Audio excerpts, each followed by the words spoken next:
আজকে আমরা ভারতীয় সমাজ কল্যাণ পরিষদের কমিটি পুনর্গঠন করা হয়েছে। ভারতীয় সমাজ কল্যাণ পরিষদের যে কার্যালয় আছে পানগ্রামে, নতুন কার্যালয় যে কার্যালয় বানানো হয়েছে, এই কার্যালয়ে ভারতীয় সমাজ কল্যাণ পরিষদের কমিটি পুনর্গঠন করা হয়েছে। বা আরও কয়েকটা সিদ্ধান্ত নেওয়া হয়েছে, যেমন আগামীতে কয়েকটি প্রোগ্রাম করার বা কয়েকটি কাজ করার উদ্যোগ নেওয়া হয়েছে, বা কমিটির কয়েকটি জায়গায় কমিটির সাব কমিটি বানানোর একটা পদক্ষেপ নেওয়া হয়েছে, বা সদস্য গ্রহণ করার আরো উদ্যোগ নেওয়া হয়েছে। উপদেষ্টা মন্ডলীত আগে আমরা আসলা 6 জন সদস্য, তো 6 জনের পরিবর্তে বর্তমানে 10 জন সদস্য দিয়ে উপদেষ্টা মন্ডলী তৈরি করা হয়েছে। আজকের এই সাধারণ সভাতে তারা নবনির্বাচিত কমিটি পুনর্গঠিত হইল এবং মহিমউদ্দিন লস্কর এবং আয়াজউদ্দিন লস্করকে সভাপতি এবং সাধারণ সম্পাদক করে একটা শক্তিশালী কমিটি হয়েছে। এবং আগামী দিনে ফেব্রুয়ারি মাসে তাদের মেগা কালচারাল প্রোগ্রাম আছে শিলচর টিএসএতে। শুভেচ্ছা রইল এবং উপদেষ্টা হিসাবে আমরা যে কাজ করণীয় অবশ্যই সহযোগিতার হাত বাড়াইয়া দিব এবং সংগঠনের শ্রীবৃদ্ধি কামনা করি। ধন্যবাদ ফারুক ভাই। আপনারা বিস্তারিত দেখুন আর পেজটা ফলো করে দেবেন এরকম ভিডিও পাওয়ার লাগি। সম্পূর্ণ বিস্তারিত ভিডিও মাধ্যমে আজকে আমরা ভারতীয় সমাজ কল্যাণ পরিষদের পক্ষ থেকে ভারতীয় সমাজ কল্যাণ পরিষদের যে বিগত দিনের কার্যকলাপগুলো আপনাদের সামনে তুলে ধরা হইব, বা আমরা উপদেষ্টা মন্ডলী যে আছে এই উপদেষ্টা মন্ডলীর আমরা আগে আসলে 6 জন, এখন আমরা 10 জন মেম্বার উপদেষ্টা মন্ডলীর করার আমরা একটা সিদ্ধান্ত লইছি। এইগুলা সম্পূর্ণ বিস্তারিত আপনাদের সামনে তুলে ধরার লাগে আজকের এই সভা। তো আজকের এই সভার সভাপতি হিসাবে আমরা ফারুক ভাইরে আমি সম্বোধন করলাম আর কি। গঠন করা হয় তখন আমার বড় তখন স্কুল আসলো, ওই স্কুলের ক্যাম্পাসও আমরা বইয়া উদ্যোক্তা হিসাবে মহিমা রায়া গেছে। এটা একটু জানা দরকার আর কি। বিগত জিনিসের কথা সবে ভুলে যায়, মনে থাকে না। তো আয়াজ আর মহিম তখন সাংগঠনিক ব্যাপারে বোঝা গেছে, তখন তারা কিছু জানে না। তারা আমার অনেক মানুষ আছিল উপস্থিত আজকে সভার সভাপতি মহাশয় এবং উপদেষ্টা মন্ডলী এবং আজকের পুরাতন আমরা যারা সদস্য এবং নতুন কয়েকজন সদস্য আজকে সবাই উপস্থিত, সবাইকে আন্তরিক প্রীতি ও শুভেচ্ছা জানাই। আমি সংগঠনের বিষয়ে কিছু আলোচনা আপনার সামনে তুলে ধরার চেষ্টা করি। অতএব একটা সংগঠন করা এমন বড় কথা না, কিন্তু চালাইয়া যাওয়াটা খুব বেশি কষ্ট হইয়া দাঁড়ায় যদি সাপোর্ট থাকে না, ব্যাগ থাকে না। আমরা যে সংগঠনটা ভারতীয় সমাজ কল্যাণ পরিষদ অঙ্গাঙ্গি ভাবে জড়িত, আমরা ফারুক ভাই আজকের যিনি সভাপতি, প্রথম থেকেও কিন্তু তাই জানোই যে এই সংগঠনের কার্যক্রম সহ বা উদারবন্ধের বিশিষ্ট ব্যক্তিবর্গ যারা আছেন তারা কিন্তু আমরা সংগঠনের লোকে প্রথম থেকেই জড়িত। 2017 থেকে এই সংগঠন চালিয়ে যাইয়া বিভিন্ন ক্ষেত্রে আমরা বেশিরভাগ আমরা মানুষের মানে অন্যায়ের প্রতিবাদ বা মানুষের হেল্পিং এইগুলা জিনিস আমরা কিন্তু খুব বেশি করি।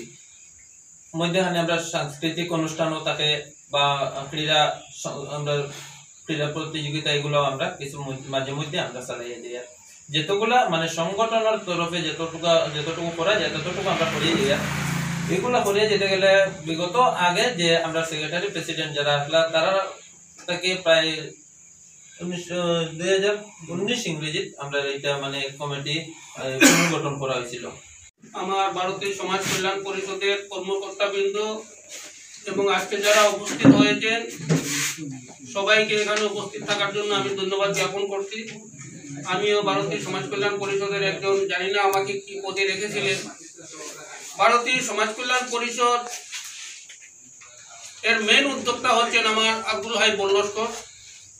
উনার নেতৃত্বে, উনার চিন্তাধারাতে 2017 সনে উনার যে অহরহ পত্রিকা গোষ্ঠীর যে বারিন্দা ছিল সেখানে সভা হয়ে এই কমিটিটা গঠন হয়েছিল।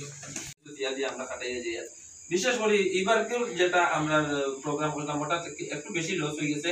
এই ফুটবল প্রতিযোগিতা যেটা দিয়েছিলাম কোরাকবেলির মধ্যে সবচাইতে টপ একটা ম্যাচ হয়েছিল। আমরা এখানে ফুটবল ম্যাচ আমরা করলাম, এটা খুব আকর্ষণীয় হিসাবে হয়েছিল। আর আকর্ষণীয় করা গিয়ে কিছু বেশি আমরা করতে গেছে যতটুকু প্রয়োজন না। আমাদের আসলা শামসুল ভাই, তো শামসুল ভাই পরে যখন আমার সমঝে দেওয়া হয়েছে তখন থেকে আমি আমার বিশেষ করে সভাপতি যার যারা কাজে ব্যস্ততা হয়, গতিকে আমরা সব সদস্যদের না পাওয়ার কারণে বা সেক্রেটারি প্রেসিডেন্ট আগর যারা আসলা তারা সব সময় তারা মানে অন্যান্য কাজে ব্যস্ত থাকার কারণে আমরা যেগুলো কাজ করতাম চাই এগুলো কাজ আমরা করতে পারছি না। না করার পরে আমরা কিছু নিজের থেকে আমরা কিছু উপস্থিত প্রত্যেকের উপর বিশ্ব স্রষ্টার করুণা বর্ষিত হোক।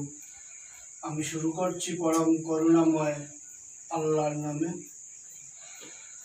সমাজ কল্যাণ পরিষদের সাধারণ সম্পাদক আয়াজ উদ্দিন লস্কর আপনাদের সামনে সংগঠনের বিগত দিনে কার্যকলাপ ওনারা কী করেছেন বা কী করতে পারেননি বিভিন্ন বিষয় তুলে ধরার জন্য আমি ওনাকে অনুরোধ করছি। ওই সময় আমরা কালেকশন আসলো বিভিন্ন খাতে, একটা আইসে 9,800, একটা আইসে 11,700, ওইরকম কালেকশন বাবদ আইসে। তারপরে 1,450 টাকা এই সময় আমরা একটা রিলিফ বাবদ আসলো আর কি। রিলিফ বাবদ আমরা এই কালেকশনগুলো করছি, তোর সঙ্গে খরচটা করছি। খরচটা আমরা হইয়া দিন তোরা করে। তারপরে আমরা শুরুয়াত করা হয়েছে দিঘির পাড় একটা খেলা দেওয়া হয়েছিল, নাইট ক্রিকেট টুর্নামেন্ট। এটাতেও আমরা অনেক 26,000 টাকা টোটাল কালেকশন আইসে। এটা খরচটা মানে কালেকশন শুধু হয়েছে 26,000 টাকা, যে খরচটা কত টাকা হয়েছে এটা করবো। এরপরে আমরা একটা প্রোগ্রাম হচ্ছে অডিটোরিয়াম, ব্লক অডিটোরিয়াম হলে প্রোগ্রামটা করা হয়েছে। এটা কিন্তু আবার 22-এ গেছে, তখন করোনাকালীন সময় আসলো। করোনার সময় কিন্তু আমরা বোয়াত আসলাম প্রায় 2 বছর। তারপরেও 2 বছর বোয়ার পরে কিন্তু করোনাকালীন সময়ে কিন্তু আমরা বিভিন্ন এলাকায় আমরা এই যে ইয়ের মাধ্যমে মানুষদের কিন্তু খানিদানির থেকে লাগে যতটুকু পারছি চেষ্টা করছি, কিছুটুকু আমরা করলাম। এরপরে 22 পর্যন্ত থাকছে। 22 পরেও কিন্তু আবার আই গেছে, 22-এর সঙ্গে সঙ্গে আই গেছে বন্যা। তো বন্যা তো আমরা কালেকশন আইসে বিভিন্ন বাইরে থেকে অনেক কালেকশন আইসে, লোকাল থেকে অনেক কালেকশন আইসে। 54,986 টাকা বন্যার সময় কালেকশন আইসে। প্রথম যে বন্যা হয়েছে 2022-এ, দ্বিতীয়বার কিন্তু আবার বন্যা হয়েছে, ওই সময় আবার কালেকশন হয়েছে 43,470 টাকা। শৃঙ্খল চালিয়ার বিরুদ্ধে প্রথম আমরা ভারতীয় সমাজ কল্যাণ পরিষদ একদম উদারবন পুলিশ প্রশাসনের একদম কিনারো, থানার একদম কিনারো আমরা তার পুষ্পতুলিকা দাওয়া করি আমরা প্রতিবাদ সাব্যস্ত করতে একদম বাজারের মধ্যে।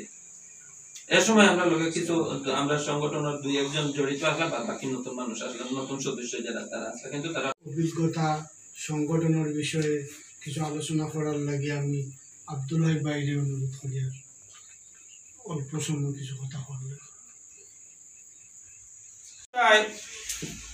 আমাদের ভারতীয় সমাজ কল্যাণ পরিষদটা সমাজ কল্যাণ বা সামাজিক কাজে অনেক আগে বেড়েছে। কেনার হয়ে গেল